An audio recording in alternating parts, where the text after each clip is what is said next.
Meillähän markkinoitiin Euroopan unionia sillä, että Suomen on hyvä päästä mukaan tämmöiseen kauppaliittoon muiden eurooppalaisten valtioiden kanssa. Ja sehän on ihan totta, että Euroopassahan on järkevää käydä vapaa kauppaa maiden välillä, millä on samankaltainen talous, ettei mitään tulleja kerta valtioiden välillä. Mutta eihän tämmöiset pullonkortit tai säännökset, että miten eri maiden pitää hoitaa metsiä, niin eihän ne liity millään tavalla kaupankäyntiin. Että tässähän mennään aivan yli siitä, mikä tämän eurooppalaisen yhteistyön tarkoitus pitäisi olla. Ja mä luulen, että niin kuin perussuomalaiset me ymmärretään parhaiten, mistä tässä koko eurooppalaisessa yhteistyössä pitäisi olla kyse.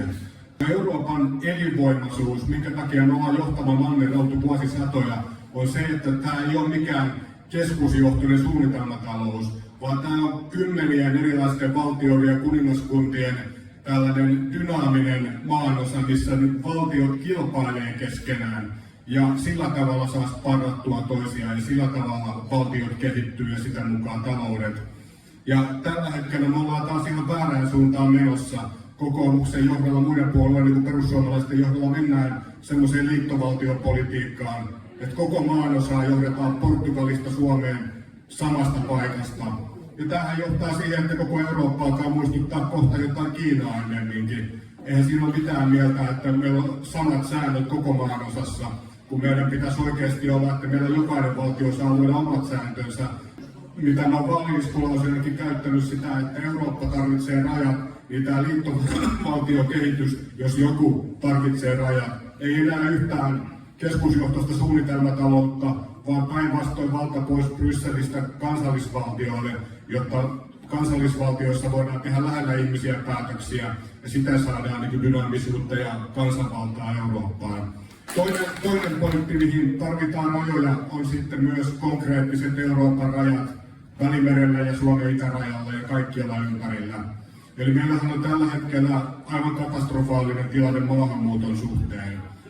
Suomeen, Eurooppaan ja länsimaihin ylipäätään ei ole ikinä historiassa tullut näin paljon maahanmuuttajia.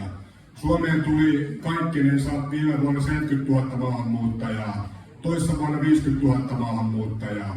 Euroopan unionin alueelle tuli viime vuonna yli 1 miljoona turvapaikanhakijaa. Vuosittain Euroopan unionin alueelle tulee muita maahanmuuttajia taas jostain 2-3 miljoonaa. Joten niin luvut alkaa liikkumaan siinä mittaluokassa, että täällä on niin 4 miljoonaa ihmistä tulee muista maanosista Eurooppaa vuodessa. No onko tämä sitten vähän vai paljon?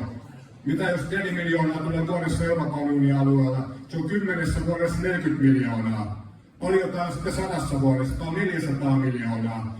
Eli on niin lyhyellä matikalla laskettuna, niin 100 vuodessa Eurooppaan tätä tahtia muuttaa saman verran ihmisiä kuin täällä asuu tällä hetkellä.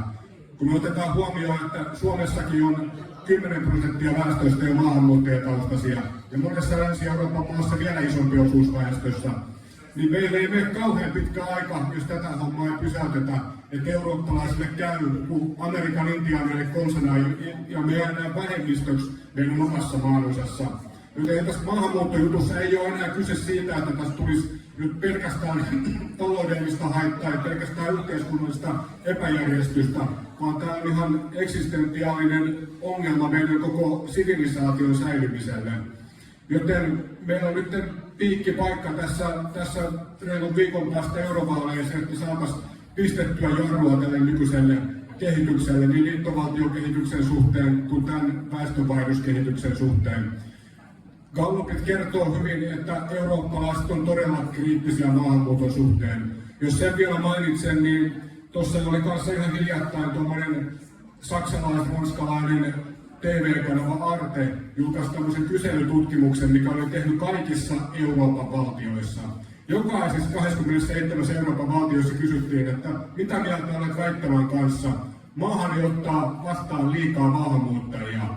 Ja joka ikisessä Euroopan maassa enemmistö vastaajista sanoi, että kyllä, maani ottaa vastaan liikaa maahanmuuttajia.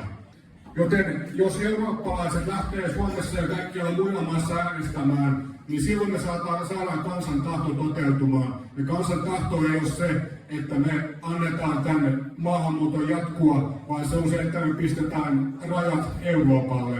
Joten käykäähän kaikki hyvät ystävät äänestämässä ja kannustakaa ystäviä ja tuttujannekin, niin pistetään reilun viikon päästä Euroopalle rajat. Kiitos.